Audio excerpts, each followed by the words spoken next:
আপনাদের সামনে এসেছি। 30শে জানুয়ারিতে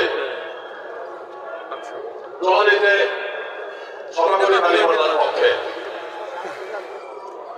সেই সময় থেকে আজকে 7ই ফেব্রুয়ারি এর মধ্যে দাঁড়িপাল্লার সমর্থন বেড়েছে কিনা? বেড়েছে।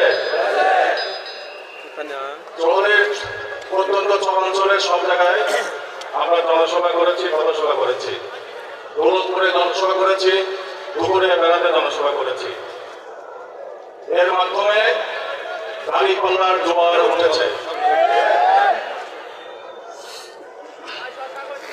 মার্কার কথা বললাম যে মার্কার সম্বন্ধে আপনারা অবগত আছেন। মার্কা কোনো স্থায়ী বিষয় নয়। This is not a permanent solution in Bangladesh politics. 1954 সন থেকে এটা শুরু হয়েছে। তখন মার্কা ছিল নৌকা মার্কা, যুক্ত ফার্ম, কম্পাশনের। মনে পড়ে? সেই মার্কা আমাদের সমস্যার সমাধান করতে পারে নাই। তারপরে 5 বছর পরে আমরা কম্বাইন্ড অপোজিশন পার্টি কপের ফাতেমা জিন্নাকে নিয়ে আসলাম। মার্কা কি ছিল? নৌকা? নৌকার কোনো খবর ছিল না, কারণ নৌকা সমস্যার সমাধান করতে পারে নাই। আমরা ফাতেমা জিন্নাকে নিয়ে এসেছিলাম কম্বাইন্ড অপোজিশন পার্টি হারিকেন মার্কা নিয়ে।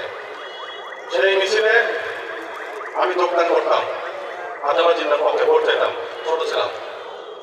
সেখানে আইয়ুব খান কারচুপি করে ফাতেমা জিন্নাকে হারিয়ে দিল। সেই হারিকেন মার্কাও সমস্যার সমাধান করতে পারে নাই।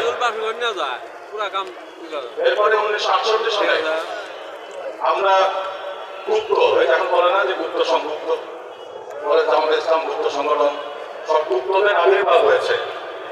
আমরা তখন 1968 সালে গুপ্ত সংগঠন করি। সেই গুপ্ত সংগঠন থেকে বামপন্থী সংগঠন, সেখান থেকে আমরা ঘোষণা করি স্বাধীন জনগণতান্ত্রিক পূর্ব বাংলা কায়েম করতে হবে সশস্ত্র গেরিলা যুদ্ধের মাধ্যমে। আওয়ামী লীগ তখন পূর্ব বাংলার স্বাধীনতা অথবা পাকিস্তানের স্বাধীনতার কথা চিন্তা করতে পারে নাই। তারপরে 1969 সালে আমরা গণঅভ্যুত্থান করলাম, 11 দলীয় জোট। সেখানে পাবনার পূর্বাঞ্চলের আহ্বায়ক ছিলাম আমি, সর্বদলীয় ছাত্র সমাজ পরিষদের। আমরা সংগ্রাম করে শেখ মুজিবকে মুক্ত করলাম।